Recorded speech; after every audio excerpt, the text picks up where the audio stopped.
रहस्यमयी गर्भ। 60 वर्ष की उर्मिला शहर के बाहरी हिस्से में अपने छोटे से घर में अकेली रहा करती थी। एक रात शहर में बहुत जोर का तूफान आया। जोर जोर से हवाएं और आंधी तूफान के साथ तेज बारिश हुई। इन आवाजों को सुनकर कोई भी घर बचा, लेकिन घर के सारे खिड़की दरवाजे बंद कर गहरी नींद में सो गई। रात के लगभग 12 बजे हुई कि किसी ने उर्मिला के घर का दरवाजा खटखटाने की आवाज सुनकर उर्मिला की नींद टूटी। आखिर इतनी रात को कौन आया होगा? उर्मिला जाकर सामने रखा 25 साल की बेहद सुंदर कौन हो बेटा? और इतनी रात को इतने भयंकर तूफान में कहाँ भटक रही हो? चाची, आपने मुझे पहचाना नहीं? मैं आपकी दूर की रिश्तेदार शालिनी। हाँ, बचपन में तुझे देखा था। इतनी जवान हो गई है, कैसे पहचान में आ गई? लेकिन तू यहाँ क्या कर रही है? और वो भी ऐसी अंधेरी तूफान भरी रात में? उर्मिला की बात सुनकर ही शालिनी की आंखों से आंसू गिरे। वो फूट फूट कर रही है।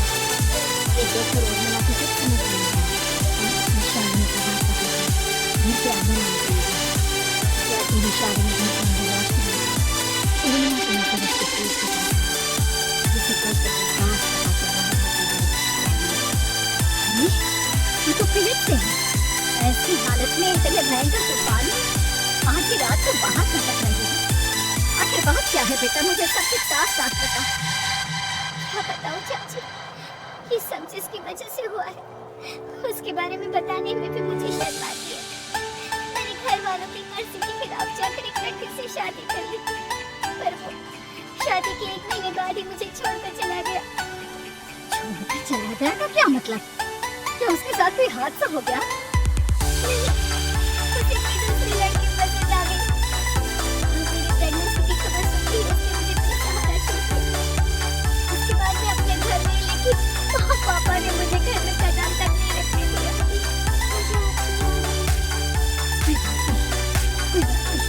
तुमने यहाँ आकर अच्छा ही किया। एक काम करो, तुम आराम करो। वैसे भी ऐसी हालत में इतना घूमना फिरना और इस तरह आधी रात को बाहर भटकना ठीक नहीं होता।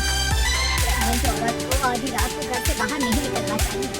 बुरी आत्माएं उस पर अपना असर दिखा सकती हैं। और एक बात मैं करूँगी, शालिनी को आराम करने लेकिन जैसे ही शालिनी अपने कमरे में जाने लगी, अचानक से उर्मिला ने जवाब दिया।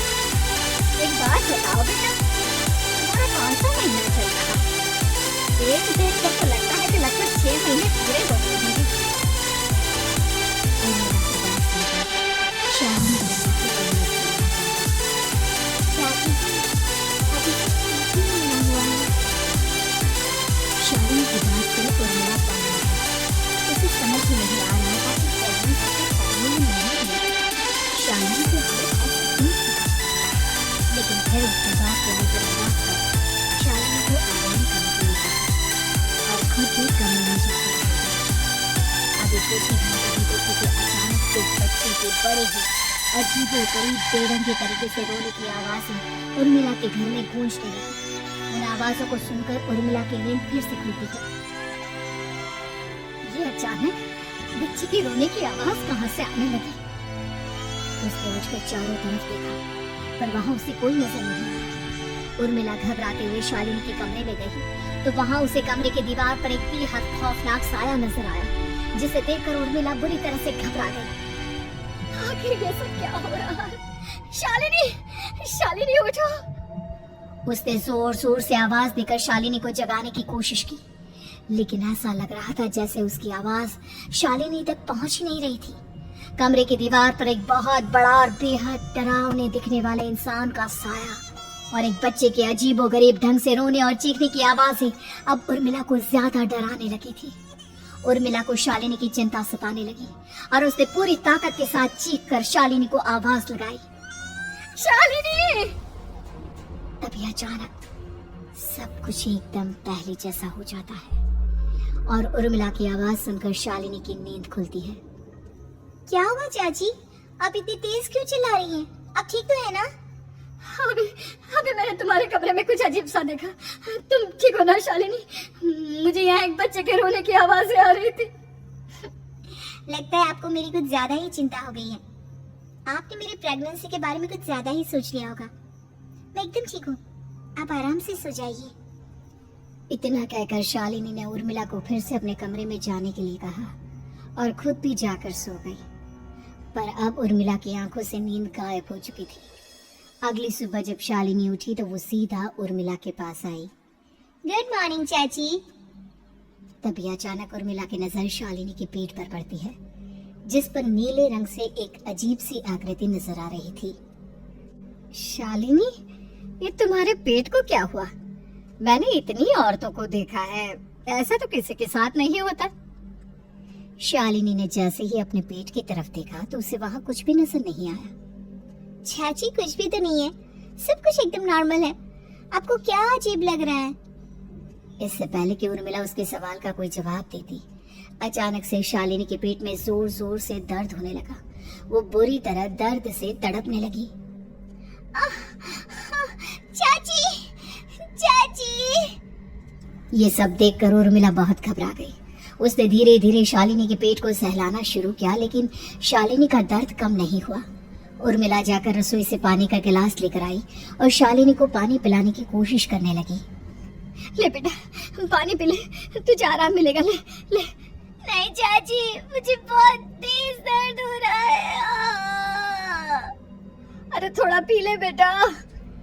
जैसे ही उर्मिला ने शालिनी को पानी पिलाया, उसने देखा कि गिलास में बचा पानी का रंग नीला पड़ गया और शालिनी की आंखें अजीब हो गई। उसके पेट पर बच्चे का एक डरावना चेहरा नजर आने लगा। ये सब देखकर उर्मिला की डर से हालत खराब होने लगी, पर तभी शालिनी का दर्द ठीक हो गया।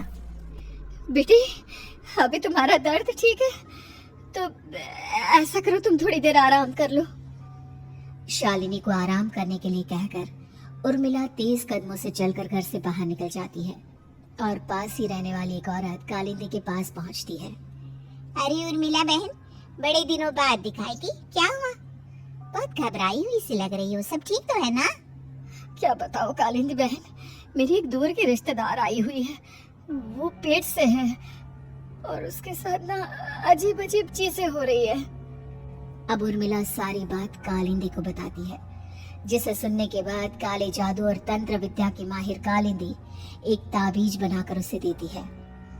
बहन, मुझे शालिनी पर किसी बुरी आत्मा का साया लगता है।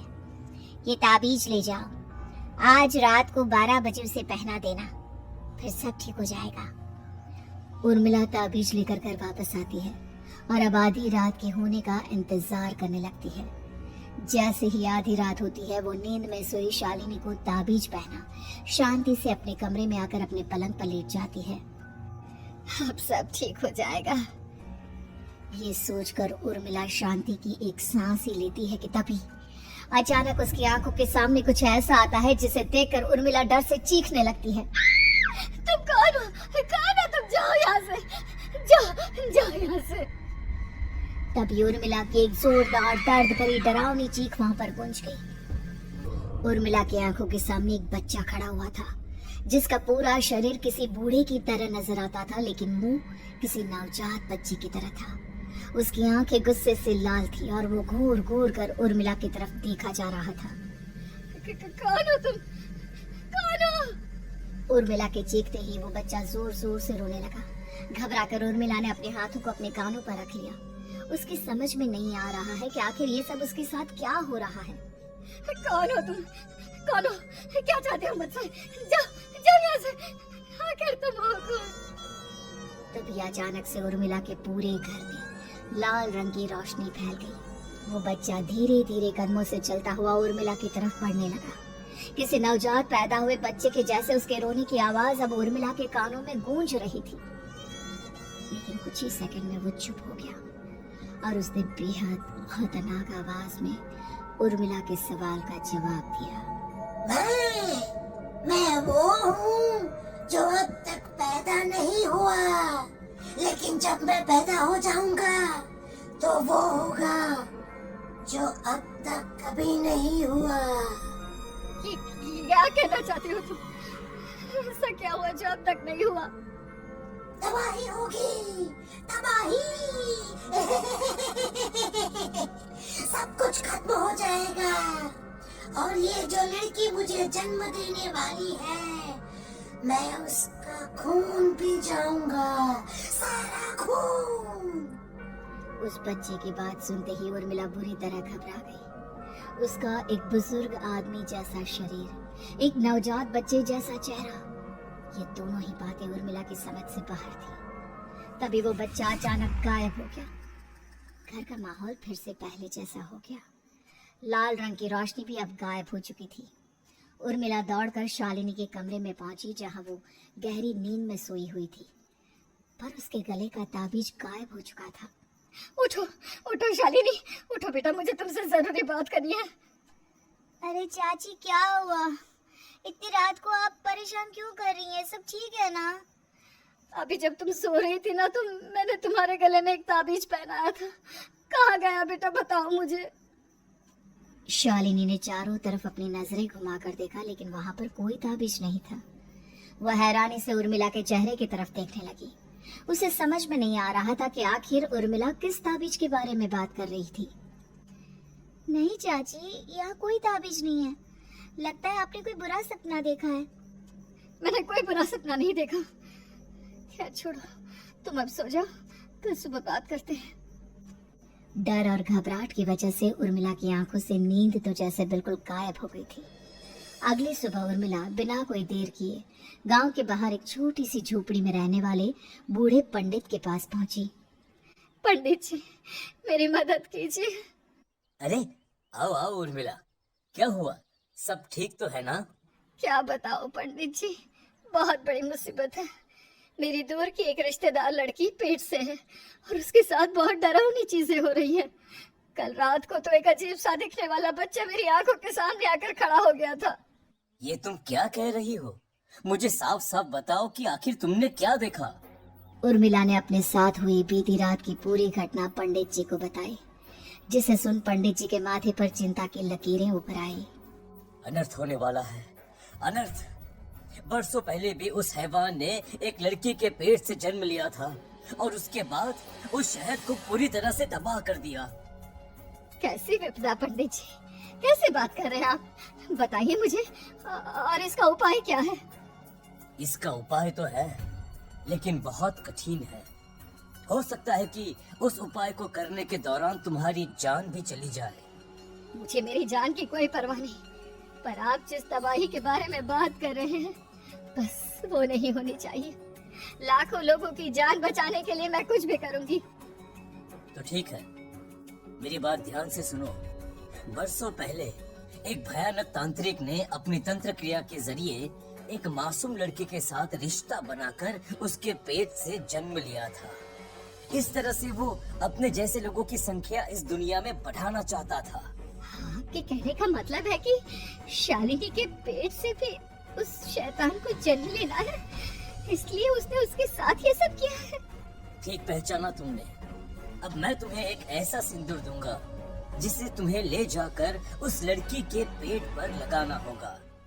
क्या ऐसा करने से सब कुछ ठीक हो जाएगा? नहीं उर्मिला, ये सब इतना आसान नहीं। उस लड़की के पेट पर सिंदूर लगाने के बाद तुम्हें उसका पेट काटकर उस हैवान को बाहर निकालना होगा। नहीं पंडित जी, मैं ये सब नहीं कर सकती। मैं भला एक जिंदा लड़की के पेट को अपने हाथों से कैसे काट सकती हूँ? अगर तुमने ऐसा नहीं किया तो कुछ ही दिनों में वो हैवान उस लड़की के शरीर से जन्म लेगा और उसके शरीर के सारे खून को पीकर अपनी ताकत को बढ़ाएगा। उसके बाद वो धीरे धीरे इस पूरे शहर को तबाह कर देगा। यहाँ पर कोई जिंदा नहीं बचेगा। लेकिन अगर मैं उसके पेट को काट दूंगी तो क्या वो जिंदा बच पाएगी? अगर शालिनी को कुछ हो गया तो, अगर उसकी मृत्यु हो गई तो? ऐसा कुछ नहीं होगा उर्मिला, तुम्हें अपने मन को पक्का करके ये काम करना ही होगा। सिंदूर लेने के बाद उर्मिला झोपड़ी से बाहर निकलने ही वाली थी कि तभी पंडित जी ने उसे पीछे से आवाज देकर रोका। उर्मिला, उस लड़की का पेट काटकर हैवान को बाहर निकालना ही काफी नहीं होगा। तुम्हें ध्यान रखना होगा कि ये सब करते हुए उस बच्चे का जो आधा बूढ़े का शरीर है उस पर सिंदूर की एक बूंद भी ना लगने पाए, क्योंकि अगर ऐसा हुआ तो वो तुम्हें और बाकी सबको कच्चा खा जाएगा। पंडित जी की बात सुन उर्मिला की आंखें फटी रह गई और उसके शरीर में डर की लहर दौड़ गई। फिर भी उसने हिम्मत की। ठीक है पंडित जी, मैं पूरी कोशिश करूंगी कि मैं उस हैवान को वहीं के वहीं खत्म कर पाऊं। इसके बाद उर्मिला तेज कदमों के साथ घर वापस आती है। दिन बीतता है, रात का अंधेरा छाने लगता है। शालिनी खाना खाकर सोने चली जाती है और उर्मिला लगातार उसके गहरी नींद में सो जाने का इंतजार करने लगती है, जिसके बाद उर्मिला दबे कदमों से शालिनी के कमरे में पहुंच गई। मुझे ये करना ही होगा। अब उर्मिला ने धीरे धीरे शालिनी के पेट पर पंडित जी का दिया सिंदूर लगाना शुरू किया। उर्मिला के हाथ बुरी तरह से कांप रहे थे। उसके एक हाथ में चाकू था जिससे वो पेट काटने वाली थी। उर्मिला ने एक नजर शालिनी के चेहरे की तरफ देखा और फिर डरते हुए उसके पेट पर चाकू चलाना शुरू किया। कमाल है, मैं इसका पेट काट रही हूँ और ये आराम से सो रही है। इसे दर्द नहीं हो रहा क्या? तभी अचानक उर्मिला के कानों में बच्चे की रोने की आवाज सुनाई देने लगी। उसने घबराकर चारों तरफ देखा पर वहां पर कोई नहीं था, बस रोने की आवाज लगातार आ रही थी।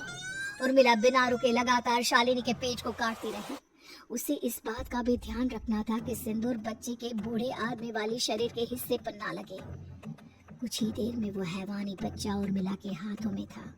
उसने बड़ी ही सावधानी से उस बच्चे को बाहर निकाला और पंडित जी के कहे अनुसार उसे घर से दूर जलाने के लिए ले गई। पर तभी उसके सामने वही बूढ़े शरीर और बच्चे के चेहरे वाला बच्चा आ गया। अपनी गोद में और सामने भी बच्चे को देखकर उर्मिला हैरान रह गई।